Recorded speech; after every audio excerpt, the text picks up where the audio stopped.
A little bit about me. My name is Dr. Allessandria Polizzi. I go by Al, and I run a company called Verdant Consulting, where we help companies implement the global guidelines for workplace mental health.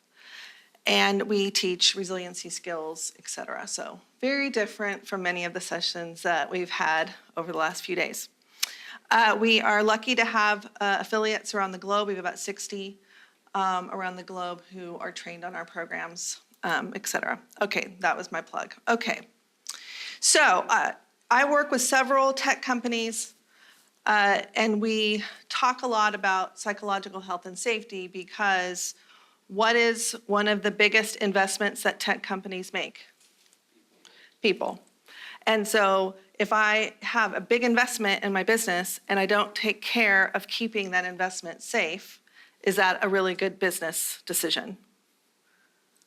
No, thank you.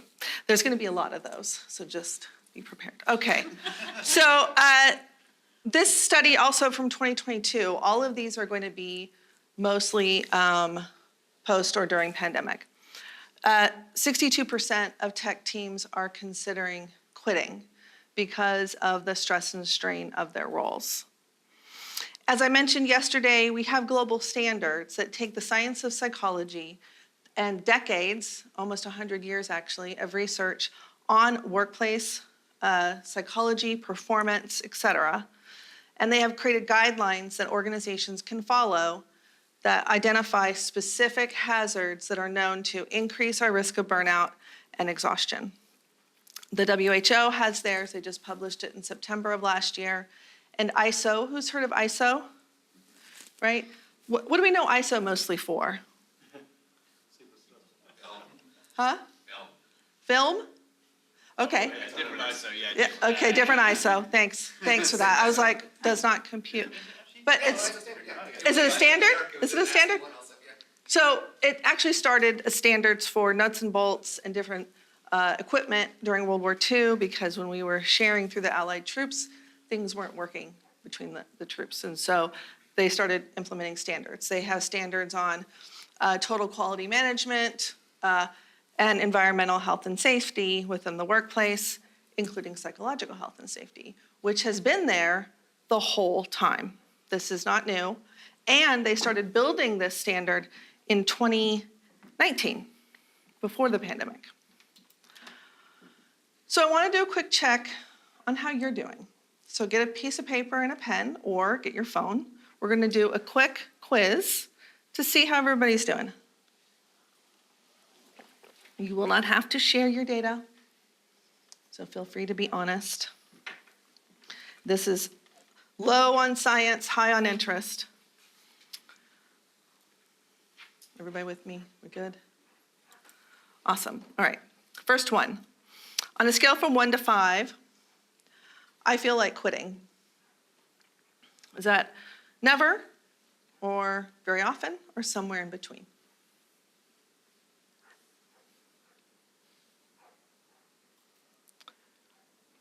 I don't take pride in my work. Again, on a 1 to 5, welcome.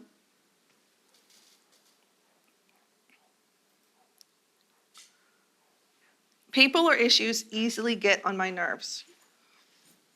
Again, 1 through 5. I feel like my workplace is toxic. 1 through 5. Oh, hello, camera. I don't have as much time to plan as I like.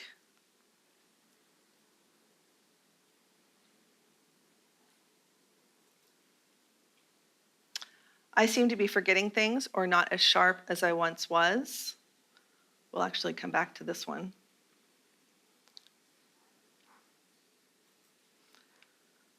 I don't think positively about my job.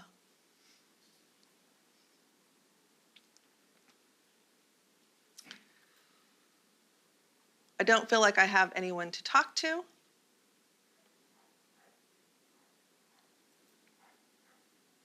I feel unappreciated or undervalued. I can be unpleasant with people when they don't deserve it. I feel low physical or emotional energy.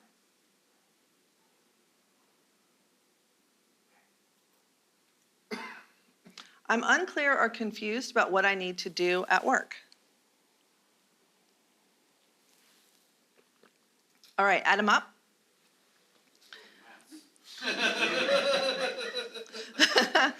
So we're going to talk about what these are, why I mention them, and because they all tie back to what are called psychosocial hazards of the workplace. These are situations or ways in which we feel about how we work that have been highly correlated to increase in burnout or acceleration of burnout, depression, anxiety, and other mental health symptoms, including emotional exhaustion, as an example. So this just gives you a sense of maybe where you are. Even if you have a high score, please pay attention to anything that had a 5, because that's going to be a watch out, okay? All right. So what is this thing called burnout? We've been hearing a lot about it. Is it real? Is it scientific? And what can we do about it? So yes, and lots of things. So when I had burnout, I had burnout late 2020, early 21, and I didn't realize I had it until my mother, who works for me and is right there, and my husband, who also works for me but is back in the US, had meetings about my mental health without me.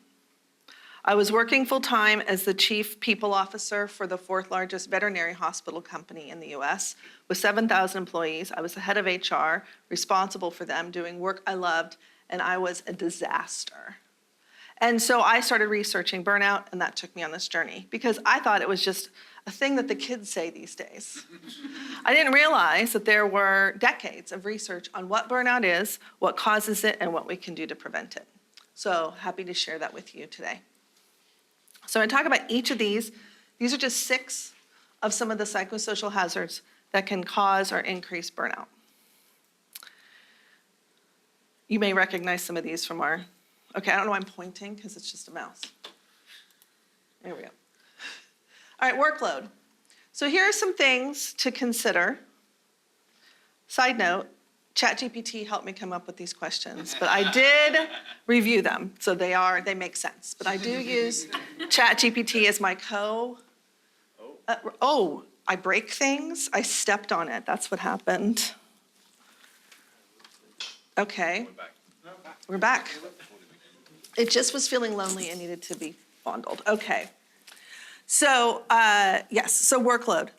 So these are things to consider about whether or not your workload is manageable, consistent, et cetera. Now, one of the things, unfortunately, we missed out on because of the technical issues was that I have a bunch of data around a lot of these topics that are in a kind of a quiz. It's kind of fun. I think it's fun because I'm weird, but to look at. So workload was on there. But one of the things you missed out on is that one of the data points I shared is, which do you think is more emotionally exhausting? High workload or low workload? Low. There's something called bore out, which is the opposite of burnout, and actually is more harmful to our mental health. So when you feel like you've reached the end of the internet, it might be an issue with potentially bore out.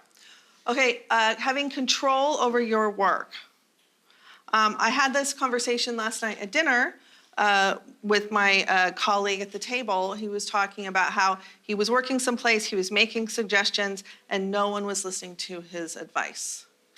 And he had zero control over what decisions were being made that impacted his job.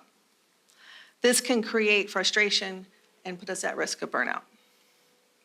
So some things to consider about, is there a fair and transparent distribution of how decisions are made? Is it clear how they're made? Do you get to make or influence decisions that impact you directly? If not, that can increase your risk of burnout. This is another big one, especially in places that can be a little more politicized, different workplaces. If your personal values don't align with the values and actions of the organization, especially if you're a leader who has to execute on things that you disagree with fundamentally, that can put you at risk. Again, these are all about accelerating the risk of burnout, not guaranteed, but can create undue and unnecessary stress.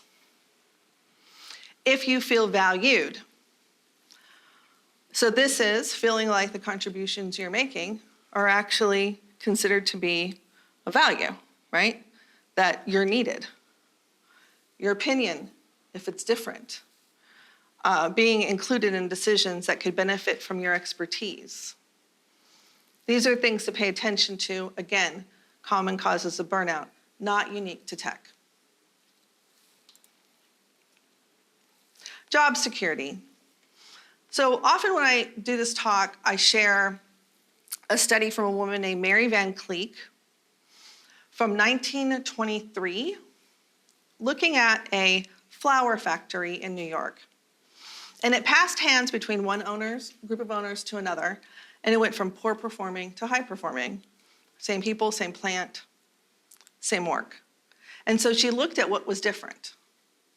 And the things that she found were the managers cared about the people as individuals and humans, and they had better job security, and they could make decisions that impacted their work.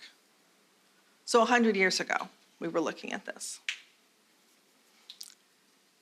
All right, clarity of purpose, clarity of role. Role conflict, working at cross purposes. Yesterday I asked about how many of you have different stakeholders with different priorities, right? When we don't have clarity of what's important, what can happen?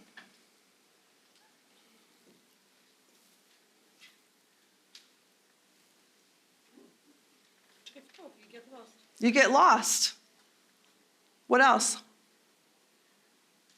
You might not work on what's actually important. You might not work on what's actually important. And isn't that fun at the end of the year to get that performance conversation of you worked on these things and you worked really hard, but really at the end of the day, we thought these other things were more important, right? So knowing what good looks like is a critical part of having a healthy workplace.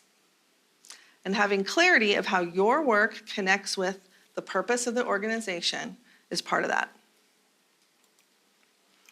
All right, so as I mentioned, burnout is not guaranteed when these things happen. It is just accelerated. So there are other things that can happen that can even further accelerate our risk of burnout.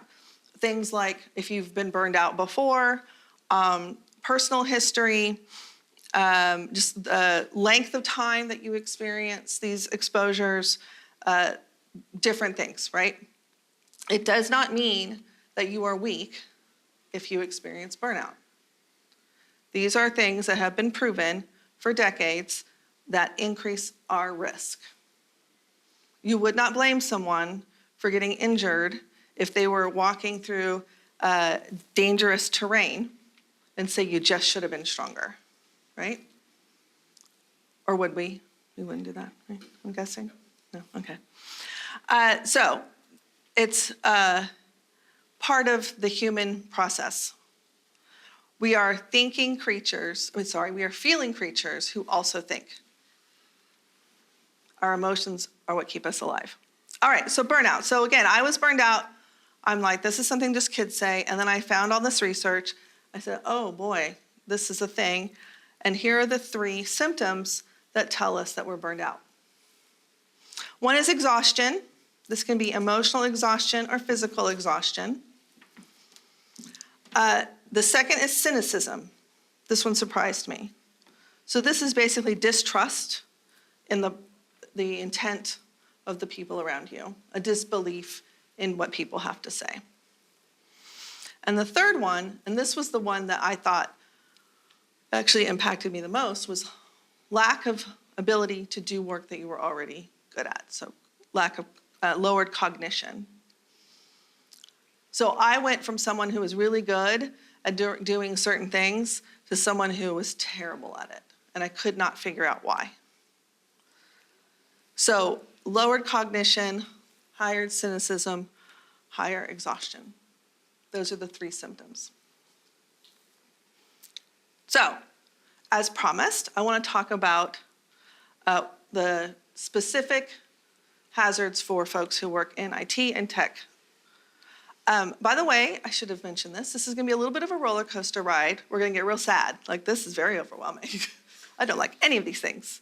But then at the end, I'm going to give you skills and tactics you can use right now that will help bolster you against this. And if you are feeling burned out, that can put you on a good trajectory.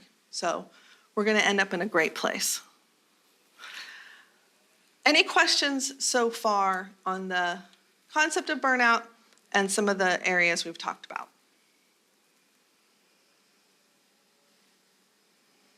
Yes. Sorry, I'm just wondering, can we define burnouts? Is burnouts kind of a term we're using to cover kind of a loss of ability to work for like a variety of mental health things that are going on, or is it a more specific term? It's a specific term.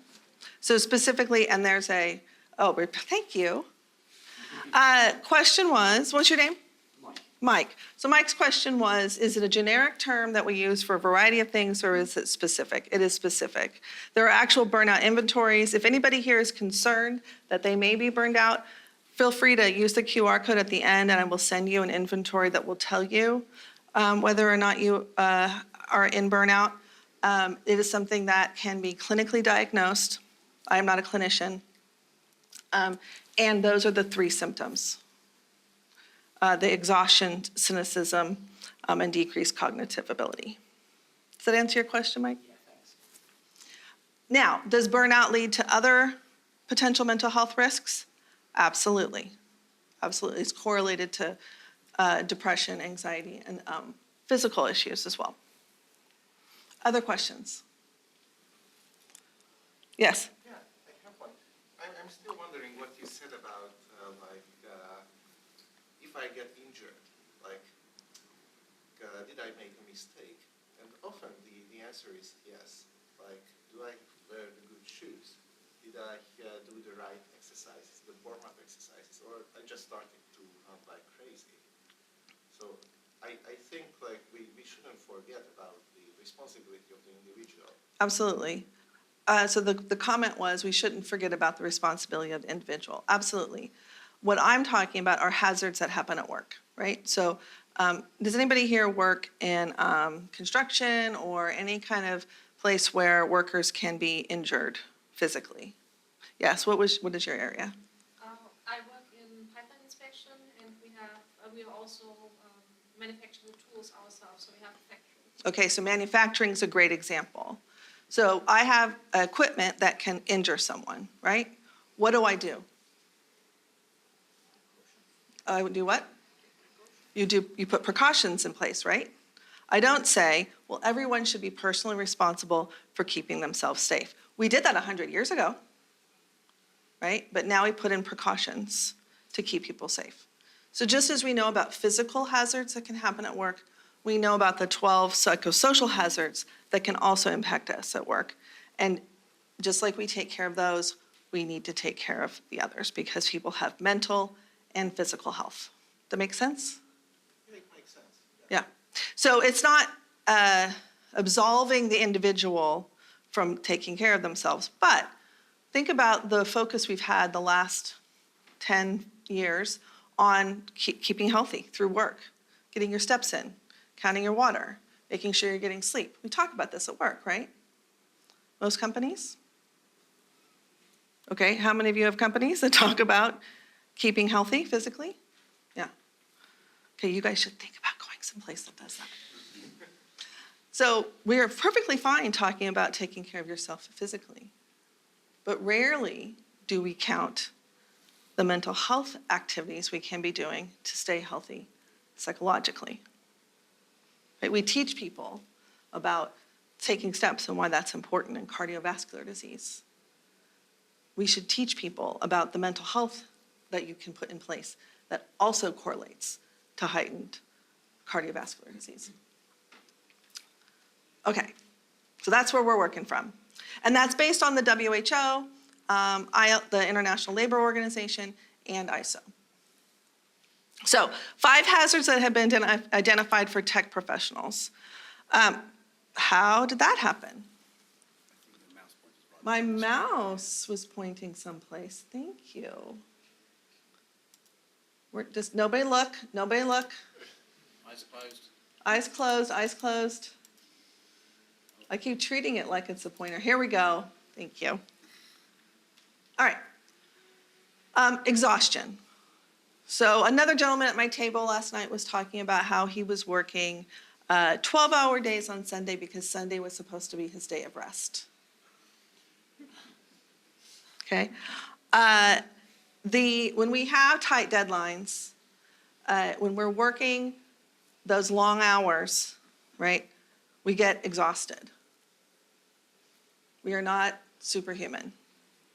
So exhaustion is a hazard for working in those tight deadlines. I've been on SAP implementations. So that was actually my first career after college, after teaching college, is that I worked as a change management person for SAP. I know what happens when it's right before launch. So paying attention to our needs is really important. This just came out last year that showed, there was a whole article on the state of burnout in tech. It's super cute, uses Pac-Man, so if you like imagery, you can check it out. But it said that 56% of tech workers feel exhausted at the end of the day. Even though you're not doing physical labor, you're doing mental labor. Mental labor expends energy, okay? So this is a risk. This is another part of being exhausted, is learning to let go of the stresses of the day. So we think about that problem we've been trying to solve and we sleep on it. We wake up in the middle of the night thinking about it, etc. So these are areas in which we can experience exhaustion, and exhaustion can lead to burnout. All right, the pace of change. Feeling like you can't catch up because everything is always changing. How many of you, raise your hand, if you've, just think about the last 12 months. How many of you have had one thing in your life change? One, just one, just one, just one. Raise your hand. Okay, what if you've had two? Three things. 4, 5, more than 5. Okay. What was that? It's just been the same grind, nothing's changed. It just is the same thing over and over. So on average, as humans, our brains can absorb about 4 to 5 different changes at a time max, depending on the size of the change, the situation, etc. And so having that constant change, we don't have time to recover. And I mentioned being in change management. So I've been doing change management since, well, Y2K. That gives you, yes, thank you for recognizing that. So this is our normal change curve, right? This looks great. I would love to live this life, which is I go through a change and I get through the change. But this is what change fatigue looks like. So when we have multiple changes that come after each other, we miss the opportunity to get through the change curve. And so all of that starts to stack up. We take all that with us.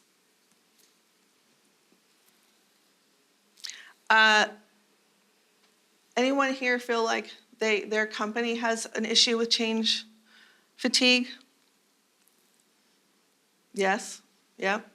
Would you like to share anything about that? We went through a merger and we actually literally had musical chairs of executives.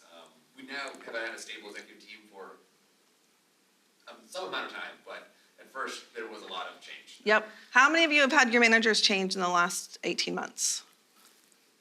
Okay, that's a big one. Why? What's the stress of having a new manager? You don't know what they're going to expect. That's right. Usually they want to come in and do what? Make a bunch of changes, put their thumbprints all over everything. I used to work for the world's largest convenience store that has numbers, and it's, when you go there, that kind of refer to when it's open. or when it did open that. Anyway, so we had projects, our average projects, big key projects were about 36 months. And the project lead usually changed every 24 months. So every project would just keep recycling and recycling and recycling. Go back, move forward, back, move forward. So here are some signs of experiencing change fatigue. One is if we question the value of doing the work at all. Sorry. An apathy, lack of enthusiasm or excitement in making any kind of changes. Hoarding information because it's believed to be seen as powerful. Cynicism and bitterness usually sounds like, I'll just wait for the next change. This one will blow over. And then problems with decision-making. Unclear decision-making, decisions that have to be revisited over and over again. Okay, so exhaustion, change fatigue. So I asked about this already. Now that you have some examples, maybe it may sound more familiar. All right, I mentioned this when I talked about the lightning talks yesterday, and I know it sounds a little extreme, but the threat of cyber attacks has an impact on our mental health. So let me share something with you about neuroscience. Research shows that our brains have the same patterns when we experience something as it does when we think about doing the thing. So there was one study that just looked at people flexing their fingers. Flex my finger, bend my finger. They had the control, nothing. And then they showed the people who thought about flexing their finger and the people who actually flexed their fingers. The patterns were the same. So our brains don't really distinguish very well between what's real and actually happening and what we're afraid might happen. And so even though people aren't physically being harmed, the threat and stress of damage can have impact on our mental health. This study from Mimecast from 2022 showed that 54% of cybersecurity professionals had negative impact on their mental health, and 56% feel like it's getting more stressful every year. Why might that be more stressful?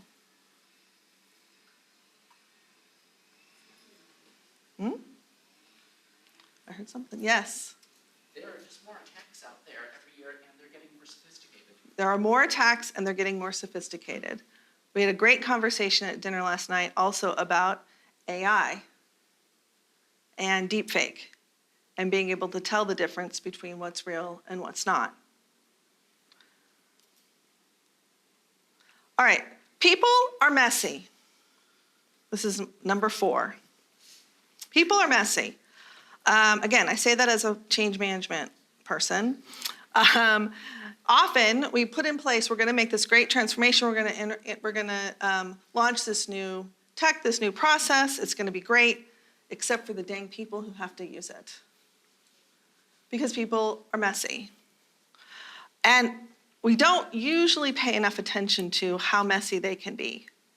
So here are some examples of how change management can become challenging. Thank you.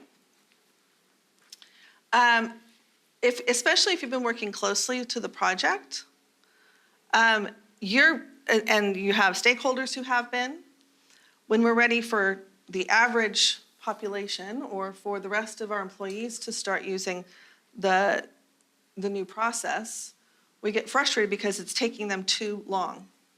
But we've all had time, months, often sometimes years, to understand what we need to do. So the processing time can be challenging because our expectations of when people will adopt it doesn't match with reality. And then, of course, what we do, often we blame the system for being too complicated, or we shove more people through training. We tend to be impatient. We want to see ROI right away. Things take time. Transferring knowledge. Just because I know it doesn't mean you know it, and I'm not necessarily good at teaching people. And also, change is just really uncomfortable, as I mentioned earlier. So dealing with users, teaching them new ways of working, that can be a challenge, especially if it's highly political, there's lots of eyes on you right now, et cetera. And as I mentioned yesterday, stakeholders are a great example of where people can get in the way of our success. All right, I was really fascinated by this one, because I hadn't anticipated this coming up, but it did, which is imposter syndrome. What is imposter syndrome? Yeah. You feel like you somehow have flunked into something and everyone else has got more talent than you and you're the one that's going to be waiting to be found out. Yep, you're going to be found out for being not as talented as everyone seems to think you are. And so this came up actually quite often with one study showing that 87% of IT professionals believe that the skills that they need are going to change significantly and they won't have them. And this one looked at imposter syndrome across multiple tech organizations and showed, this is the only one I have, I think that's pre-pandemic, and showed that there's a huge amount of imposter syndrome across our tech groups. It's easy to feel imposter syndrome when things change so quickly, because chances are we actually don't know, right? We know way more than most people, but we may not know as much as we would feel comfortable. All right, so, boo, we hate all those things. Before we move into what you can do, curious, any questions or comments about the 5 areas we talked about for tech teams?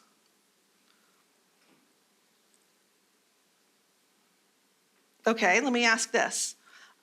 Raise your hand if you feel like one of the 5 is something that you deal with on a regular basis. That is change, well, people being messy, change fatigue, oh my gosh, why can't I remember them? And the other things I talked about that were really super smart.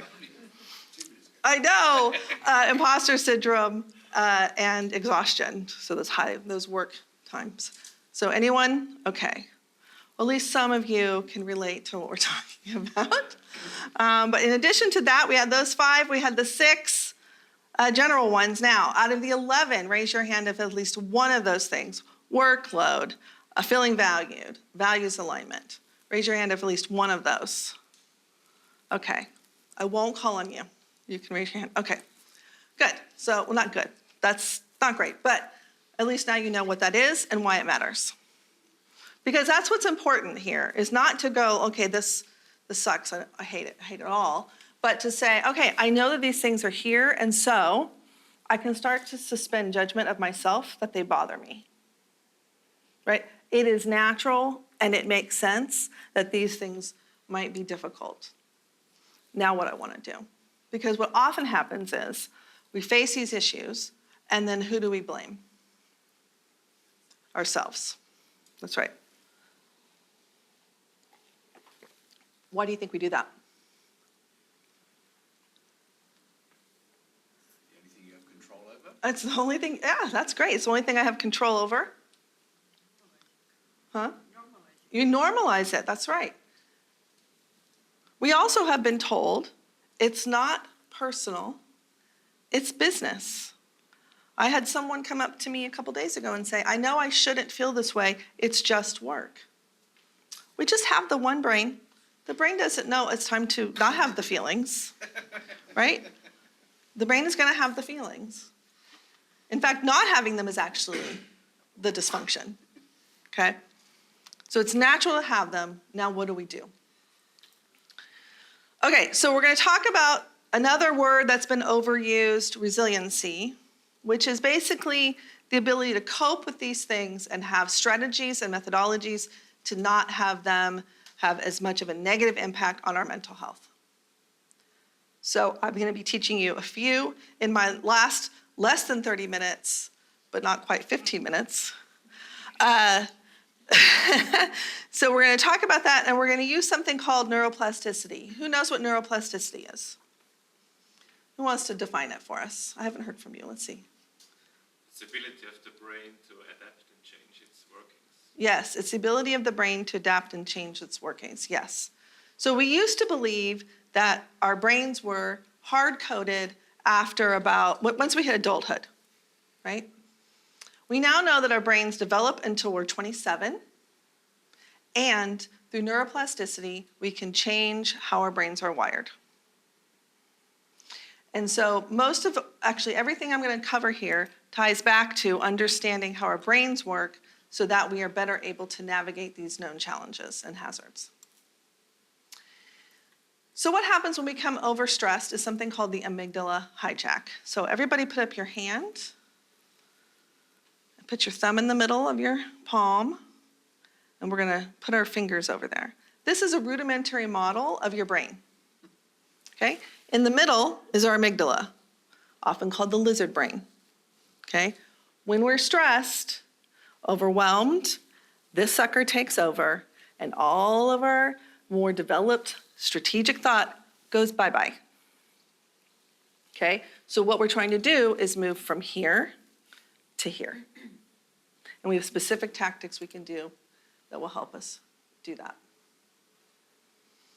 So there are different signs that you've been hijacked. Fight, flight, freeze, and fawn. So fight, who's heard of the fight response? What is it? Who can define it? Yeah. Like high adrenaline, wanting to get angry, I suppose. Yes, yeah, angry. You're wrong, I'm right. Right? Adrenaline. How about flight? Yes. Running away. Running away. I jokingly say, if you want to see flight in someone's career, go look at my LinkedIn.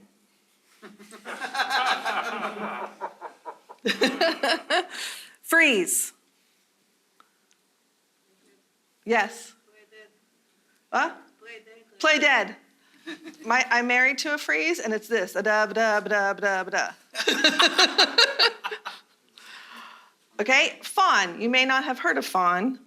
Any guesses on what fawn is? Please like me. How can I make it better? So just throwing yourself at the mercy. Goodbye boundaries. So those are some things that can show up when our amygdala is being hijacked. None of those are fully developed thoughts. Those are all here in that response. So we use a process called the YMCA because I like things that are easy to remember, and this one's actually fun. Who knows how to do the YMCA? Do we know how to do the YMCA? You don't have to stand up. Yes, thank you. So YMCA. Who knew Village People was going to come up at this conference? But here we are. All right, so we're going to learn about these 4 things. These 4 things will help you cope when you face these hazards. They'll help you recover afterwards, and they can just help you on a day-to-day basis. Okay, so the first one is why, and that's understanding you. So when we get to know ourselves, and we get to know what our triggers are, what our strengths are, what our response to stress is, we are better able to navigate and respond when we feel overwhelmed or when we're faced with the hazards we've been talking about. One study, for example, showed that if I spend just 15 minutes a day self-reflecting is, hey, Phil, how's it going today? How am I feeling? What's on the agenda? What am I worrying about? Just checking in with yourself. 15 minutes a day, after 10 days, 25% improvement in overall well-being. Can we find 15 minutes a day just to check in with ourselves? Yes? How about when you're brushing your teeth? How about when you're sitting in a stoplight? How about when you're waiting for people to jump on the Zoom call? I actually set up my computer where I'm logged into the wrong account for my video calls, so that I have to re-log in, and while I'm waiting for it to load, that's my me time. I know it's not long, but every little bit counts. So self-reflecting and checking in with yourself, getting to know what your triggers are, is incredibly important in helping you navigate these hazards. You talked about personal responsibility. These are your running shoes, your steel-toed shoes. So we want to know, what is your history? Are there things that have caused you stress in the past? Are there issues in your background that maybe come up for you? Often what we want to do is we want to shove all that stuff down and say it doesn't affect me. But when we know what our history is, who we are, we're better able to prepare for and respond differently. We want to know what our personal biases are. And that's not just about other people, that's about ourselves. There are over 250 documented biases in how we see the world differently than it really is. And there's a concept called self-verification, where part of our bias is how we perceive other people see us. One of the most common biases that happens in the workplace is perfectionism. Who here is perfect and has never made a mistake? Okay? On average, nope, sorry. It's the gift with purchase. So we get the feelings, we get the flaws. We make about 50 mistakes a day.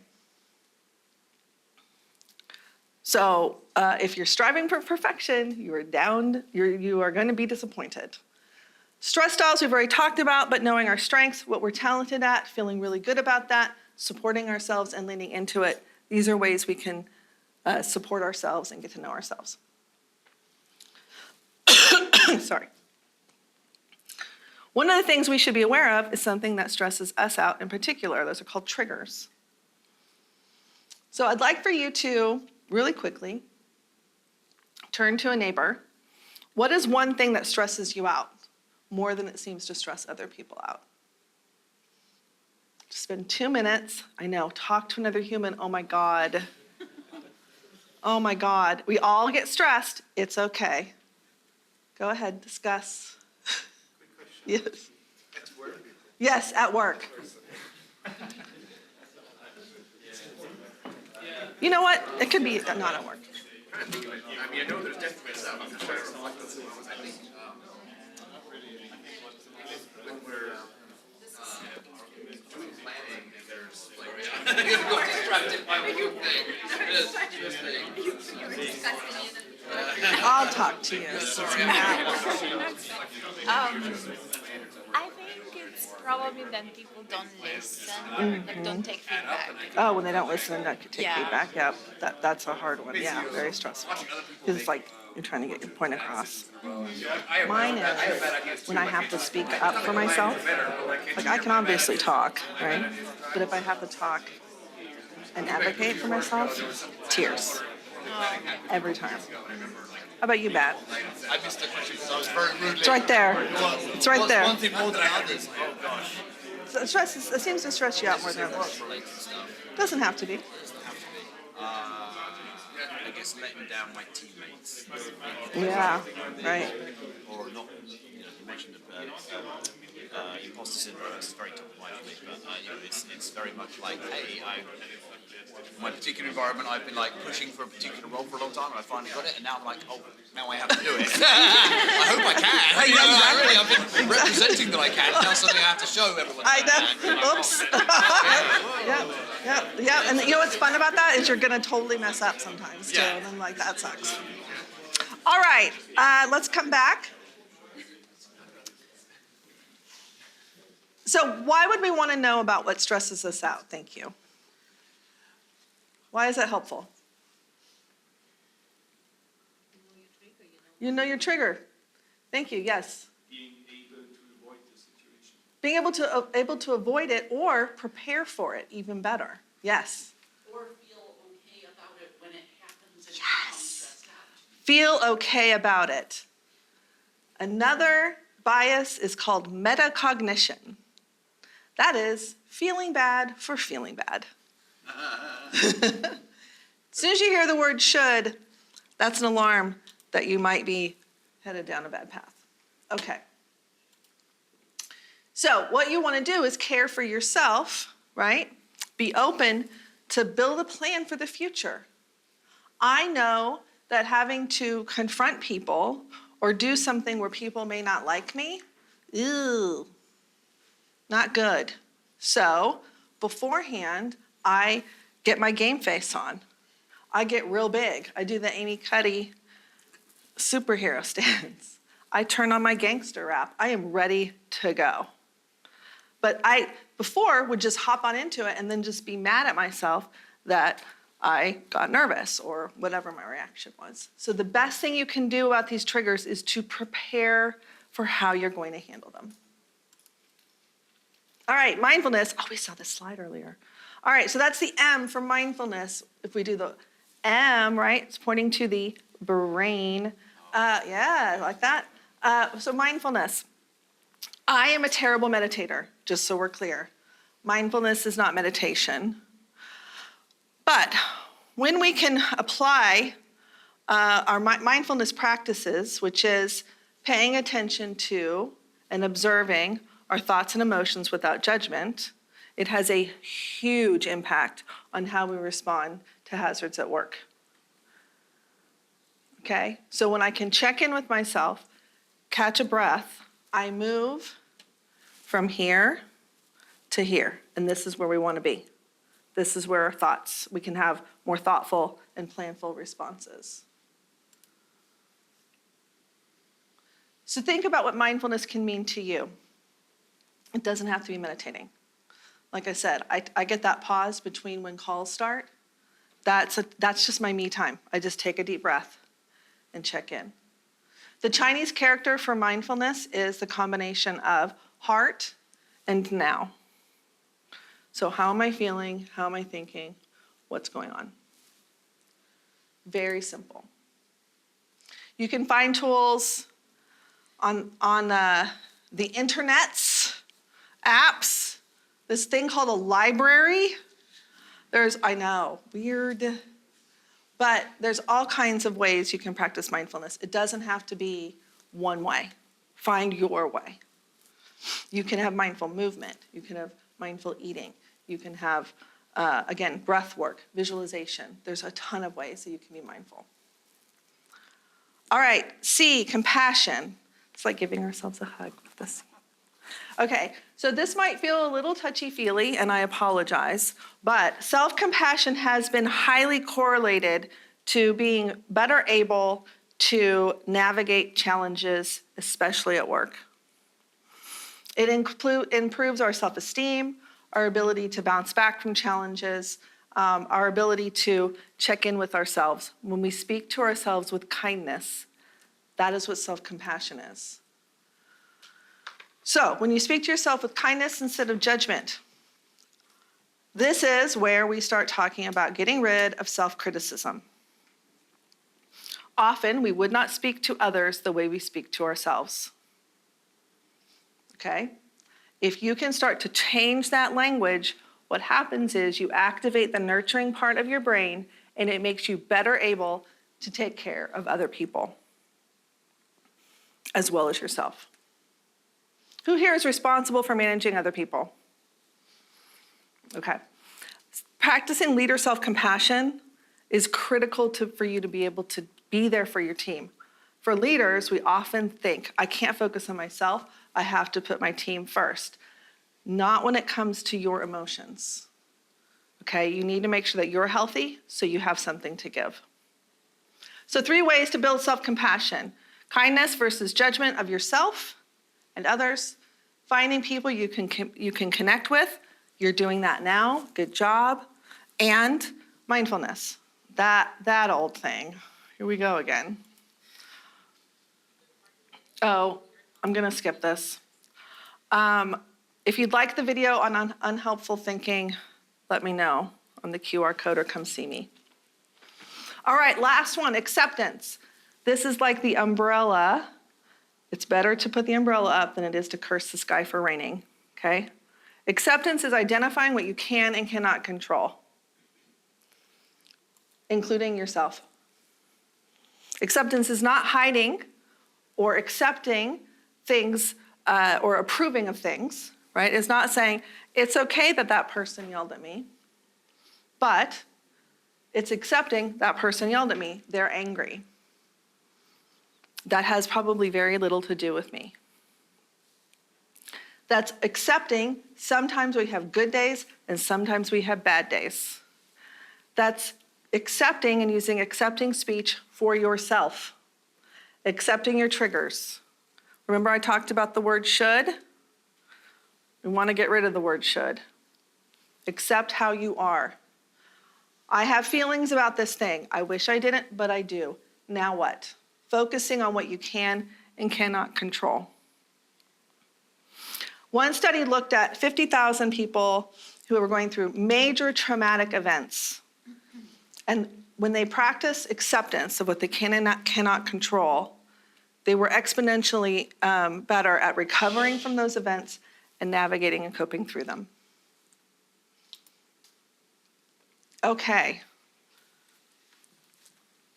What I'd love to do before we end is I'd like to talk about the YMCA one more time. Go back to your buddy that you just shared about a thing that stresses you out and identify one of these tactics, the Y, the M, the C, the A, that you're going to apply next time it comes up. And go. And go. And go. Technique.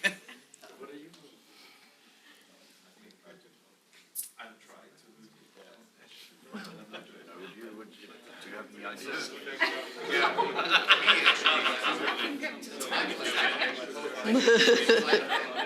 Well, acceptance is an easy one. Yeah, I think,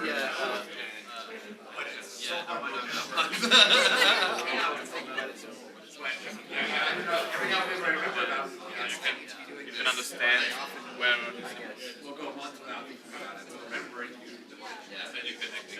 Also, the self-compassion thing as well, because I know, right, I guess acceptance, maybe compassion, like a mirror. I don't know. But certainly, really, very encouraging. Let's work on that imposter syndrome too with some self-compassion. Of course you feel imposter syndrome, you're new at it, right? Work on having those talk tracks, that's a great one, right?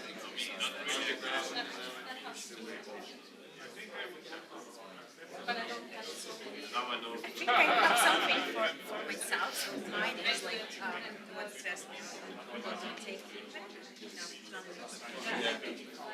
and maybe acceptance is to like think about what's our reason for not listening. They might like Right. what is it like? Is it like I'm not delivering it in a specific way? Maybe like not clear, or maybe not positive, something like this, or maybe they have their problems. Like they're not right, I was That's a going to say, great maybe, one. maybe it's not you. And most I think likely we need it's to not. accept that and just go, Yeah. I did Yeah. my best. Yes, exactly. Or being, okay, let me see, what does that person need, right? What need are they trying to fill by ignoring me, or what are they hiding from? Like what, kind of just spend some time thinking about it. Instead of going, oh, I should have been better, because that's what we tend to do, right? It's a good one. Okay. It was a slow start, but we got there. Okay. Anyone have a partner who has an amazing idea that they want to share?